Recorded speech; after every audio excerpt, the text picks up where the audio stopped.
This pumpkin's great. Tastes just like zombie takeout.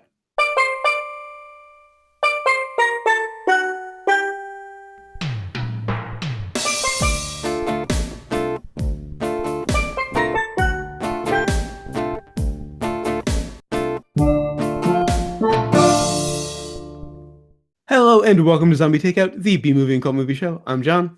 And I'm Scotto. And first off, just another thank you to Apolline. She did a great job last week. If you haven't watched the episodes, especially check out The Hearing. I'm surprised I still have a job this week. I mean, She did something really interesting that we might want to think of for later. She brought up the lyrics while we were talking about it. Yeah. Because most of my comments, as usual, were about the music. But yeah, she did a great job on both episodes. Check them out if you haven't seen them. And now on to this week's movie, which is from 1988, Grave of the Fireflies. This is a tribute to Isao Takahata, writer and director, and the co-founder of Studio Ghibli. If you know anything about anime, you know what Studio Ghibli is. They put out Miyazaki's work. We've done Spirited Away. Yeah. Of course, that brings us to the impromptu plot summary, sponsored by kids. Nothing brings home the horror of civilian casualties of war like adorable kids. And also brought to you by Fruit Drops. It makes a solid tea. Yes, it does. All right. So we begin on, it was like a subway platform, and just like this homeless kid who is telling us when the day he died was going to be. Like it was early September, if I'm not mistaken. September 21st, 1945, if I recall. Oh, September 21st, 45. And then it's a little confusing that you think he's, you're not aware that he's going back in time. You're thinking he's getting out of that subway, but then you realize, no, this is a flashback, or his life going before his eyes. It's a flashback. Yeah. So with that in mind, of course, that you see that he's, there's a bombing raid, and his mother was doing the wise thing of going into the shelter, but for some reason, him and his little sister were going out. Well, they were running late. Something happened, and they were late basically, and they got caught in the air raid.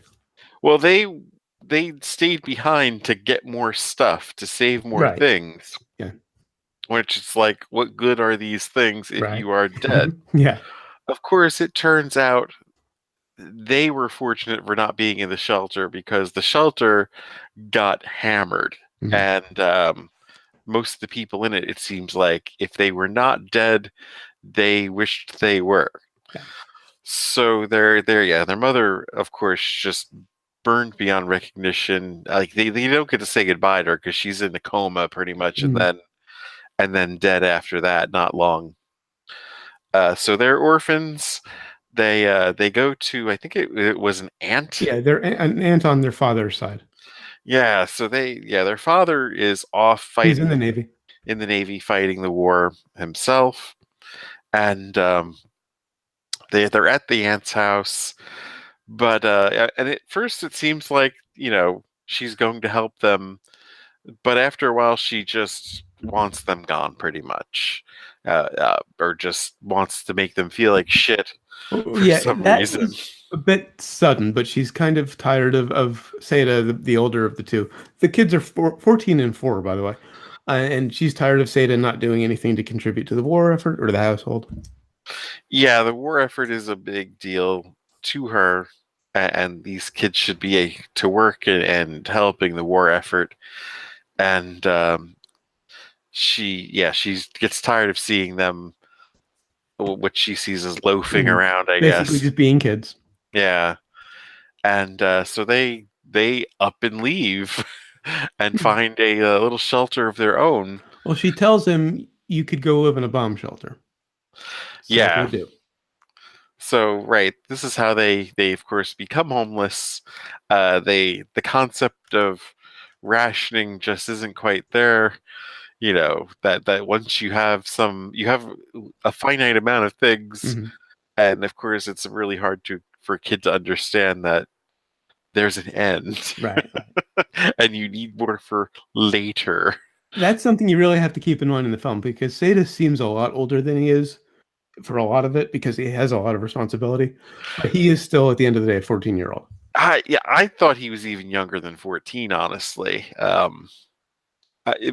if he's 14, I guess they're now I see the ant side a little more. Like, dude, you're not a little kid. I mean, I understand the girl, Yeah, of course. but yeah. Um, so things go south pretty quickly, honestly, when they're on their own. Um, they are safe from bombs at least, but yeah, The shelter is basically a cave with structural supports. not from general hunger. Mhm. Um, and they yeah, they run out of food pretty quickly. They're reduced to stealing. Like when raids are coming, that they go out, or at least um, Seta goes out and steals as much as he can from houses before they're bombed in some cases. Mhm. And the father had some money in the bank, but for some reason he didn't take it out until Setsuko's is near death. Yeah. And so by the time he actually has food, um, hilarity ensues. Mhm. This was based on a 1967 semi-autobiographical short story of the same name by Akiyuki Nosaka. I trip over the English. I can say the Japanese, no problem. Yeah. And Nosaka has said that he's received many offers to create a film version, but said it was impossible to create the barren, scorched earth that had to be the backdrop. And didn't think that contemporary kids would be able to convincingly play Seda and Setsuka. And then the anime version was pitched to him. He saw the storyboards and concluded that it was not possible for the film to be made in any other method. That animation was the really only way to properly depict it. And speaking of the animation, of course, first thing that really struck me were the realistic sets. Yeah. The backgrounds are practically photorealistic. Or I don't know about photorealistic, but they are like paintings in Yeah, more themselves, so probably paintings. like watercolor, beautiful watercolor paintings of horrific Mhm. destroyed Earth. And the characters aren't as realistic as the backgrounds, but they're nicely detailed. You can get a great sense of emotion from them. Yeah, and of course, at first I'm like, oh, great, the saucer-eyed kids, whatever. And then, And the then Seda scene. dies. Um, No, no, it was after that. the scene with the bombs. Oh yeah, the bombing. I can't think of a more terrifying animated scene Mm-hmm. than when they're on the wrong end of the bombs, Right. looking up at them, and they're just coming down. And it's Ghibli, so the animation is completely on point. I, Seriously, I can't think of another animated movie that has a scene as terrifying as that, where Mm-hmm. you're just like, oh, holy fuck, that is just destruction quietly drifting down at you. No sounds, nothing. I mean, I don't know if the animation is, you know, solid, Well, it's a qua- you know, 30-year-old movie. but it definitely, you definitely get what's going to Yeah. happen, and yeah, the buttons are pushed where you're just like, these fucking little kids have to get out of here right away, man. But rolling back a bit, they actually start the movie by showing both deaths, or by revealing that they're both dead, which I thought was interesting. They don't really leave anything for any surprises. Yeah. Because you see Seta's ghost after he dies in the train station, and they throw the bag, the can of fruit drops out.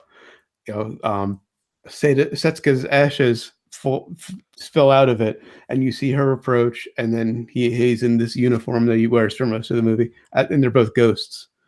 And I was wondering what the flash of light they saw on the train was. My first thought was Hiroshima, but Well, yeah.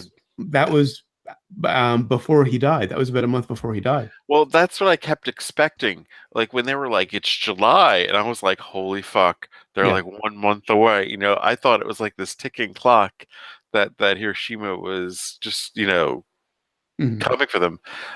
And maybe that was something that they thought they were teasing, Mhm. that it was going to take this big cataclysm to kill them, but it's No. just no, it's just Well, the no, because war itself. and they were in Kobe.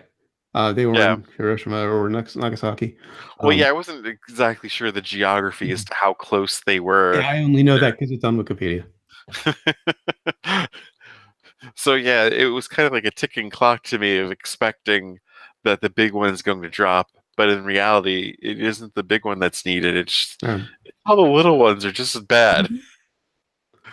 There are no good bombs. Is really what you walk away No. from this. It's just fucking hell.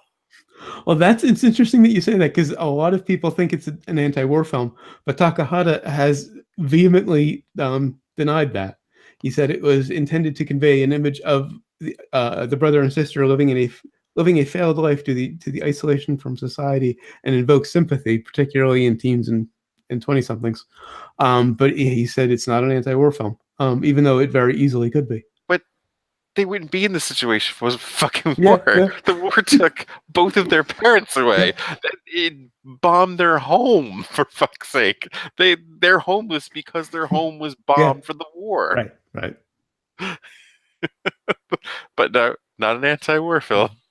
I mean, how And, are we not thinking of what happened in Syria? oh yeah, of As course. we're Yeah, watching it modern now. times, yeah, of course.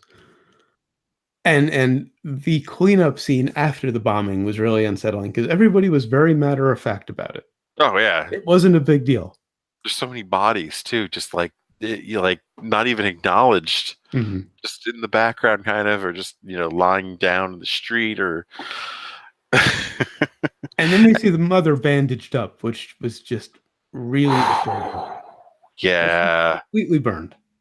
So head to toe, she's bandaged, and there's the bloody bandages, and it was just. Mm. And, Well, and there's and so much that there's a callousness that develops to so much loss of life, yeah, yeah, where they're like the scene where they're like, crazy kids. I mean, you right. lost your parents. What's wrong with you? Why are you Mhm. upset? And I didn't notice the ghost versions of Seda and Setsuko on the first time I saw it. I just noticed it on this one when they're on the train to their aunt's place. We see the ghost versions, or when Seda's on the train, we see the ghost versions, and Ghost Seda kind of follows them throughout the movie. You know what? It was very confusing because I was like, why is there more than one? Who's like what's going on here? But you mentioned he was, his life was flashing before his eyes, which makes a lot of sense for that. I hadn't thought Yeah, about it in that sense. I also hadn't noticed the Fireflies when they go to their ants. They start showing up then.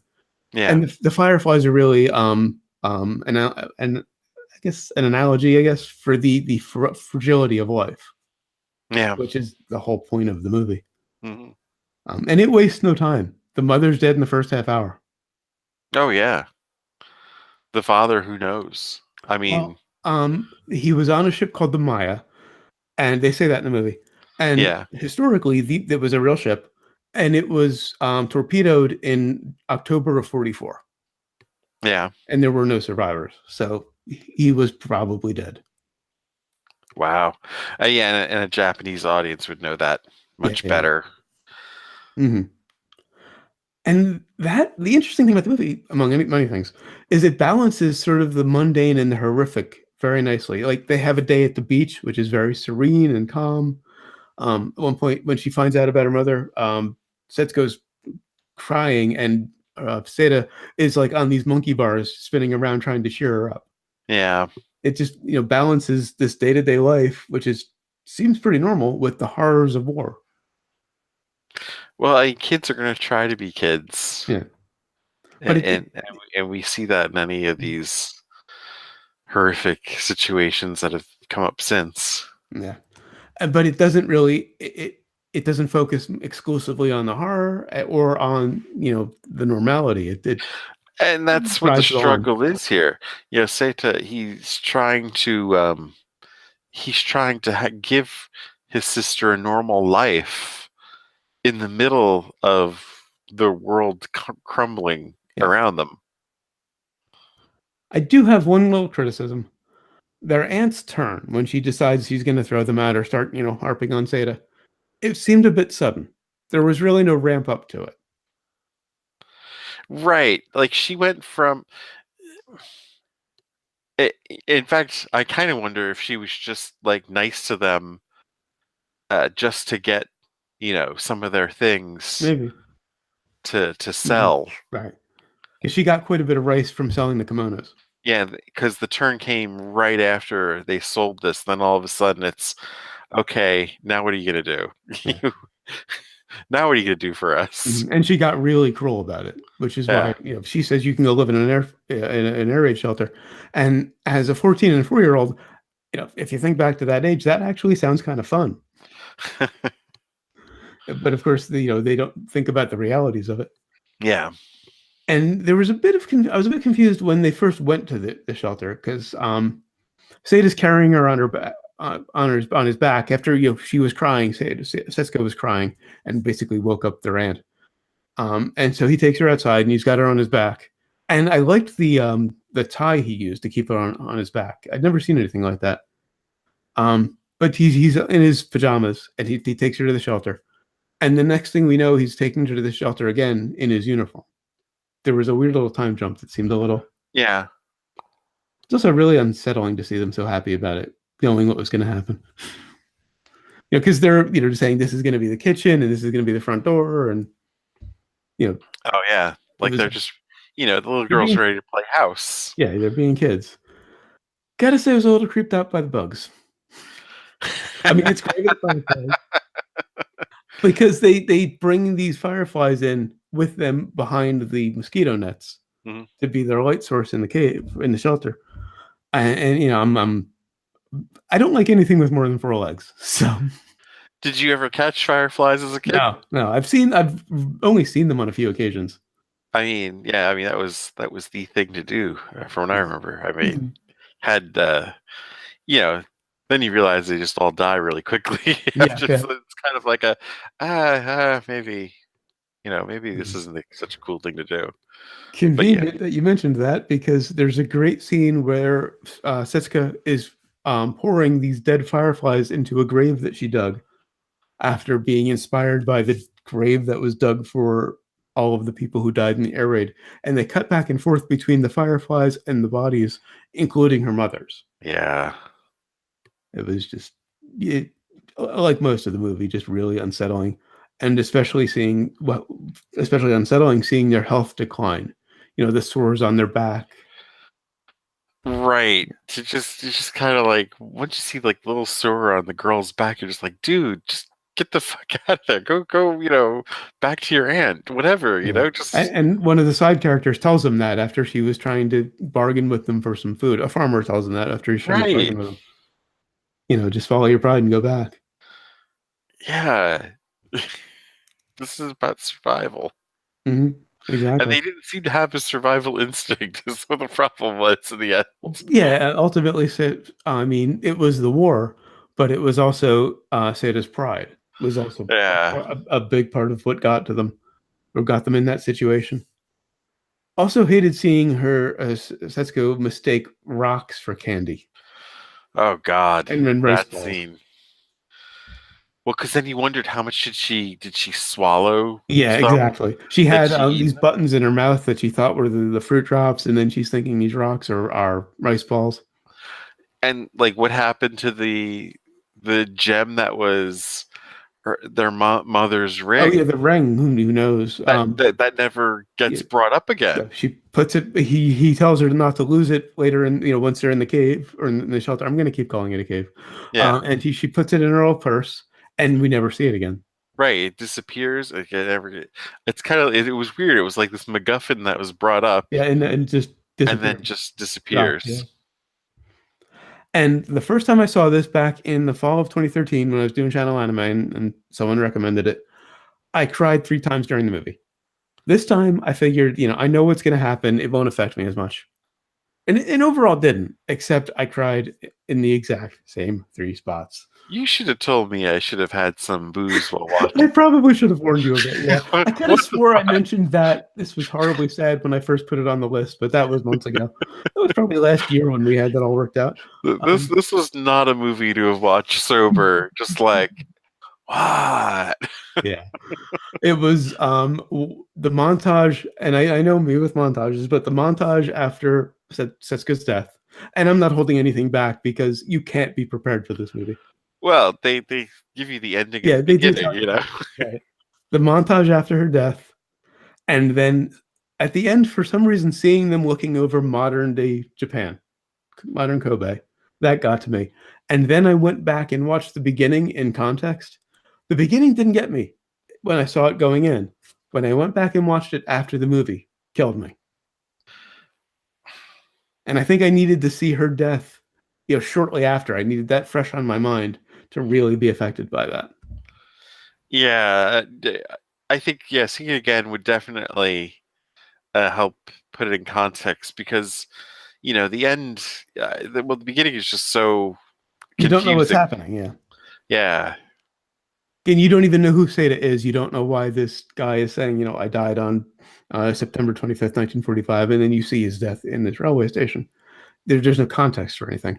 right. So watching it all again after you see what happened is really affecting. Now, the initial release, Japanese release of this, it was accompanied by by Miyazaki's lighthearted My Neighbor Totoro as a double feature. What?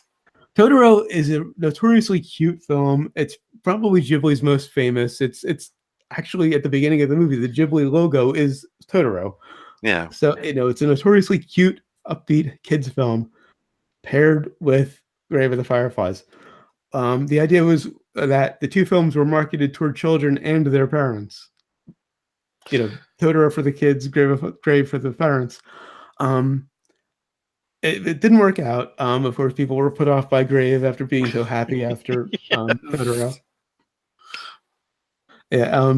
Ironically, Totoro went on to become, incredibly famous. Grave, not so much, which is kind of a shame because I love Miyazaki's work, but Totoro is not his best. I don't think. We'll get to his best now that we've done this. The idea was that we had to do this. We were scheduled to do this a few months later. Yeah. We did. We had to do this so that we could repeat some of the other directors we've covered. We had to get Grave out of the way. I wasn't looking forward to it. I was dreading watching it today. But of course, since Takahata passed, and Yeah. I also have to shout out his last film, The Tale of Princess Kaguya. Complete opposite end of the spectrum. Nothing in common with this movie. The fact that aside from the fact that they're both anime, very upbeat, completely different style of animation. Highly recommend both films. I don't think you'll be surprised by my rating. But before we get to that, sequels and remakes. Sequels and remakes. There were two live action remakes of this movie. One in 2005 and one in 2008. I was just gonna say a live action would be really intense. Unlike the animated version, the 2005 live action tells the story from the point of view of their cousin, the aunt's daughter, and deals with the issues of how the wartime environment could change a kind lady into a hard-hearted woman. That's interesting. And I didn't see anything specific about the 2008 version. Presumably that follows the animated version. I think one of them is on YouTube. I've seen bits and pieces of it. There's also a horrible dub of this that I've found at times, in places here and there, but stick to if you're going to watch it, and now that you know what you're in for, stick to the dub, the subtitled version rather. I mean, you could take it away from Japan too, and put it in Syria or something like that. Anywhere there's been a war, you could, with air raids, you could do this. Bosnia or something. Yeah. I mean, you could certainly modernize it. Yeah. On the brains. Yeah, on the brains. This is a case like Beyond the Black Rainbow, where I didn't necessarily enjoy the movie, but I deeply, deeply respect it. I'm going 5. I'm going 5 too, because this is probably the most intense animated film I've ever seen. I mean, we've seen some very nice, insensitive anime movies, but this one, There's nothing more intense than this that I'm aware of. I mean, when they began, I was like, are they trying to give us like an Apocalypse Now kind of feel? And sure enough, that is what they were going Yeah. for. I mean, the narration at the beginning is very similar to Willard's Saigon.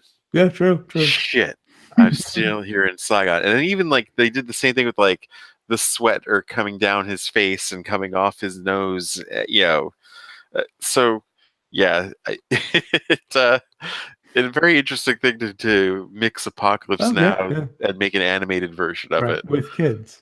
with kids. That is what was going on here, and yeah, you definitely got to see it. Just have some booze with you, man. My only consideration now is for the next anime: do I go lighthearted, with some more Miyazaki as a palate cleanser, or do I keep it dark with like some Cone? Maybe do Perfect Blue. Something with bunnies or Pikachu or something like that. You want to go light? Okay, we'll go back to some Miyazaki. And what have we learned? Are we ever gonna see Disney World Japan now, Daddy? Never again. Never again. Never in a million years. That's the line. Yes. And I learned how to make candy tea. I actually am tempted to try that. What do you guys used to do? Skittle Brows? Well, I've done Skittle Brow. From The Simpsons, I have actually tried Skittles in beer. It's actually really good. If you use Killian's, which kind of has a bit of a, sherry-ish taste to begin with. It wasn't Guinness, it was Killian's? No, I would never tamper with Guinness. Oh, okay. Guinness is sacred. Okay. All right, so that's it for Grave of the Fireflies. Until next time, when we'll be reviewing Natural Born Killers, finally starting the Stone Trilogy, assuming nobody important dies before then. Don't even joke. Seriously. They're all up there in age. Yeah, of course. Just wait until we have to do we've done a tribute episode on The Hearing. I'm just, waiting for Ian Anderson. Anyway, down in the description, you'll find links to the trailer for Grave of the Fireflies and its IMDb page, as well as all of our links, social media, links to subscribe to the audio version of the show on iTunes and RSS, our voicemail, our email. Also, Bodo, we heard the email or voicemail. We'll have it next week when we're actually reviewing Natural Born Killers. Sorry you watched it again. Until then, Rocky Dangerfield haunt your dreams. Until then, of course, always remember, never forget, wherever you go in life, there you are.